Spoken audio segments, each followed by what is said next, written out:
Praticar o auto-amor é um ato de cuidado com a própria vida. Sabe qual é o reflexo desse autocuidado? Você cuida e ama aqueles que te amam também. Conscientizar-se sobre a importância do Outubro Rosa é atentar-se mais ao próprio corpo. E isso é uma tarefa simples. Quanto mais cedo for o diagnóstico, maiores serão as chances de cura. Faça exames regularmente e fique sempre por dentro de tudo o que acontece com o seu corpo.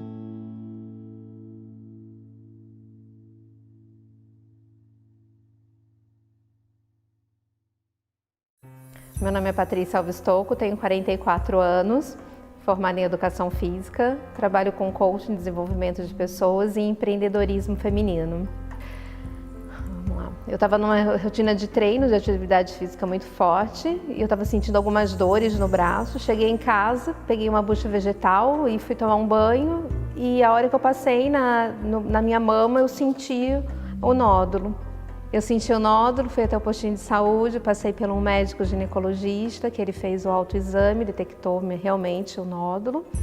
Aí eu fui encaminhada para estar fazendo o exame. Primeiro eu fiz a mamografia, depois eu fiz a ultrassonografia e posteriormente eu fiz a biópsia, que é retirada no material, para verificar se o nódulo, né, se o material era benigno ou maligno.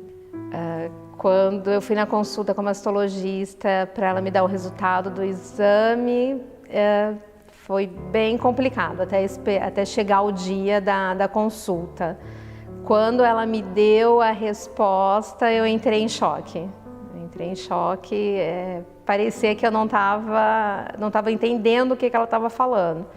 Aí eu pedi para ela um tempo para eu respirar, respirei, aí ela me explicou todo o que tinha, o grau, como que eu ia ser o tratamento.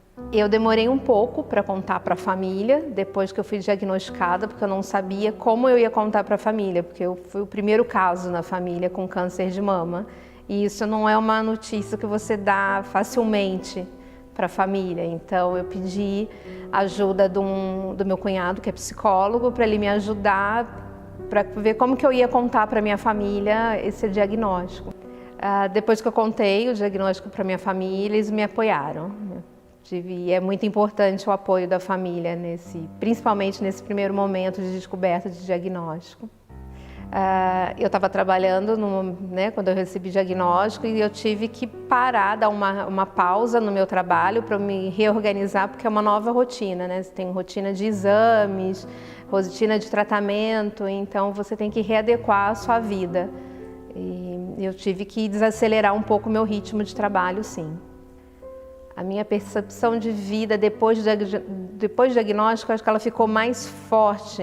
Que a minha intenção, eu já vinha há algum tempo trabalhando no meu autoconhecimento, procurar meu propósito de vida, e receber o diagnóstico só fortaleceu o que eu estava em busca, que era o meu autoconhecimento. Depois que eu recebi o diagnóstico, eu falo que o diagnóstico foi um professor para mim. Ele me ensinou muita lição, muitas coisas. E eu sou uma outra mulher depois disso. Me despertou vários insights, vários projetos que eu tinha guardados, eu comecei e estou desenvolvendo eles. Foi libertador, foi um divisor de águas. O câncer, né, quando eu estava com ele, me ensinou muito. E agora é um caminho muito bonito que eu estou trilhando. Atividades para mim, eu fiz muito atividades de autorreflexão, de autoconhecimento, né? De me encarar, de me aceitar como eu era, porque eu tinha uma mania que eu achava que eu tinha que ser perfeita, não podia falar não para ninguém, e aí eu aprendi que eu sou a minha prioridade e isso não é egoísmo. Eu aprendi a falar não para os outros e não tem problema a gente delimitar, né? Colocar limites. Projetos, eu tinha muitos projetos de trabalhar com mulheres, impactar vidas de mulheres, estimular, apoiar, e o câncer me deu mais esse empurrão. Hoje eu tenho vários grupos de apoio a mulheres com diagnóstico de câncer, que acabaram de receber, que estão no meio do tratamento, que estão finalizando o tratamento. Então, isso foi muito bom, porque eu estou realizando esses projetos na área de saúde, de qualidade de vida, empreendedorismo. Foi muito interessante que assim que eu recebi o diagnóstico, né, saí do consultório médico, eu comecei a chorar, desabei, eu estava sozinha e eu entrei naquela coisa assim, por que comigo, de uma revolta, de uma raiva muito grande e chorei uns 2 minutos desesperada e eu falei, o que eu vou fazer? Eu vou morrer, porque o diagnóstico de câncer você acha que você vai morrer, é uma sentença de morte, pelo contrário, é uma sentença de vida, é uma nova vida. E eu lembro que eu estava sentada lá no consultório, na cadeira do consultório, brava, e por que comigo, né? Por que comigo? E me veio, de repente, me veio uma brisa, isso até me arrepia, me veio uma brisa e me veio uma calma. E essa calma falou, por que não com você? Desculpa, gente. E foi ali que eu entendi que aquilo ia ser um divisor de águas, ia ser um ensinamento. E é ali que eu percebi que a espiritualidade estava mais forte do que nunca próxima a mim. Foi ela que falou para mim, né? Por que não com você? E a gente está com você. É hora de você lutar por você, viver por você. A Patrícia antes era uma mulher amedrontada, eu não confiava em mim, eu não tinha coragem. Eu tinha coragem pelos outros, eu lutava pelos outros. A Patrícia agora é uma mulher que se sente muito forte, eu me sinto muito amparada. Como que eu sou hoje? Nossa, eu me vejo uma fortaleza. Eu me vejo uma fortaleza por tudo que eu passei e eu sei que eu passei isso tudo porque eu tive uma espiritualidade muito forte perto de mim, me ajudando, cada dia mais me fortalecendo. Teve dias de muita luta, mas teve muitos dias de glória, os dias que eu estava acamada, que eu não conseguia levantar, me vinha aquela sensação e aquela palavra, calma, descansa, que isso vai passar. E foi o que me fortaleceu, tanto que aqui, né? Amor e fé é a minha base. Eu vivencio a espiritualidade desde o primeiro segundo que eu acordo. Eu faço a minha oração matinal, eu pego meu copo de água e peço para a espiritualidade frutificar a água para eu começar aquele dia. Peço bênção para eu começar o meu dia. Em todos os momentos assim que eu paro, eu tento pelo menos umas 3 vezes por dia parar, fazer uma oração, agradecer o meu dia e pedir proteção, discernimento, orientação para minhas atitudes, para os meus passos, principalmente porque eu estou envolvida com muitas mulheres que estão recebendo o diagnóstico, estão fazendo tratamento. E para que eu fale, aconselhe eles, apoiem ela com uma palavra de conselho, de incentivo. A mensagem que eu deixo para todas as mulheres que estão recebendo o diagnóstico, estão no meio do processo, estão no final do tratamento, olhem para si, se respeitem.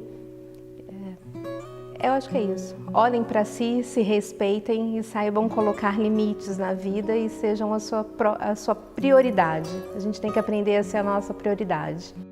Tratamento, a gente recebe muitas medicações, cada organismo responde de um jeito, mas geralmente o cabelo cai e aquilo é um momento que a gente não se reconhece no espelho, a queda do cabelo. Mas eu acho que o que mais me impactou foi quando a minha sobrancelha e os meus cílios também caíram. Então eu não tinha cabelo, não tinha sobrancelha e não tinha cílios, e eu não me reconhecia no espelho. Foi um momento que foi a maior provação para mim, porque eu não queria ver ninguém, eu não me reconhecia, eu não queria ver ninguém. E aí foi nesse momento que acho que foi a virada da chave, que eu aprendi a ver a minha essência, o que eu era de verdade. E aí depois daquilo foi fluindo, o tratamento foi fluindo. Era o momento que eu tinha que me ver no espelho, reconhecer a minha força interior e não a exterior, não a estética, e sim a força do espírito, da natureza. Durante o tratamento, no início do tratamento, eu fiz bastante atividade física, que isso faz muita importância, é muito importante no processo, ajuda a diminuir os efeitos colaterais. No final da quimioterapia, eu tive que parar minha atividade física porque eu tive uma alergia a um medicamento, então eu tive como se eles falam, uma asma por causa do medicamento, então eu tive que parar. Então eu fiz quimioterapia vermelha, fiz a branca, a cirurgia, a radioterapia e a vacina, que ela evita que o câncer volte. O que eu faço por mim? Hoje eu estou fazendo meditação, estou voltando à atividade física, quero fazer dança, eu quero fazer tudo que eu possa fazer em relação ao corpo. Mas principalmente eu quero amar o meu corpo, aceitar ele e amar ele do jeito que ele é. Não na estética, mas um amor de essência. Quando eu me vi careca, sem sobrancelha e sem cílios, foi um momento muito complicado porque eu não me reconhecia. E aí eu comecei, no primeiro momento eu não queria ver ninguém, porque eu achava que aquilo era feio, eu não tinha identidade, mas eu falei, eu tenho que encarar isso de frente. E foi o momento que despertou a minha autoestima. E aí eu comecei a usar mais maquiagem. Eu não usei peruca, não usei lenço, né? Eu fiquei careca, mas aí eu coloquei um cílio postiço, pintei sobrancelha e fui pra vida. E aí eu falo que esse foi o momento, a virada de chave, porque foi o libertador foi o empoderamento feminino. Eu sou mais com cabelo, com sobrancelha, que com cílios. Eu sou um ser humano e eu posso ser o que eu quiser. A minha família me apoiou no processo. Houve sim uma mudança a gente ficou mais amoroso um com o outro, a gente ficou mais paciente um com o outro, a gente tentou ficar mais próximos, porque a quimioterapia às vezes ela mexe muito com a nossa imunidade, às vezes eu não podia ficar no mesmo ambiente com muita gente, né, porque poderia aumentar meu risco de ter infecções. Então, os momentos que a gente podia, a gente sempre estava junto, sempre festejando junto, e foi muito bacana. As crianças, né, eu tenho 6 sobrinhos, os bebês, o de 3 anos me viu careca e a princípio ele não entendeu, e a minha irmã conversou com ele que era um medicamento que eu precisava tomar, e então por isso que eu ia ficar careca. Então, quando ele ia me encontrar, ele ficava passando a mão na minha careca e falava, tia, vai crescer, né? Vai crescer. E quando ele me viu o cabelo crescendo, ele falou, tá vendo, tia? Eu falei que vai crescer. Então, foi lindo. Eu quero agradecer muito ao TED, ao tratamento que eu recebi aqui. Eu tenho com toda a convicção que foi a cirurgia que eu fiz com o Dr. Hans, que segurou o meu câncer, que não deixou que ele fosse para o meu corpo. Então eu sou eternamente grata a essa casa e ao Dr. Hans. Mas aí até o Dr. Hans ele me chamou para vir, mas aí meu cabelo estava caindo, eu falei, deixa eu passar por esse processo todo. E aí depois eu acho que eu fiz mais uma cirurgia, e aí ele fica, sempre que eu venho aqui ele me puxa a orelha, né? Depois da pandemia ainda não vim, ele tem que me puxar a orelha.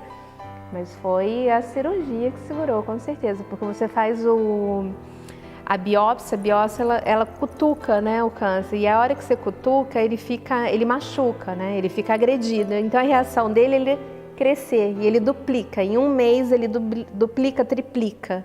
E é onde ele estava localizado era na dobrinha do sutiã, então você faz muito atrito. E o meu tratamento não começava, infelizmente. A gente tem uma lei de 60 dias para começar o tratamento, mas infelizmente não é respeitada. Mas a cirurgia do Dr. Hans foi a que segurou ele, porque ele estava muito próximo a gente fala os linfonodos, né, que são os nossos protetores, né, da linfa toda do corpo. Então, se não fosse a cirurgia, ele teria ali pego os linfonodos e passado todo para a corrente do corpo e teria dado metástase. Então, foi a cirurgia que segurou ele ali, encapsulou ele, como se fala.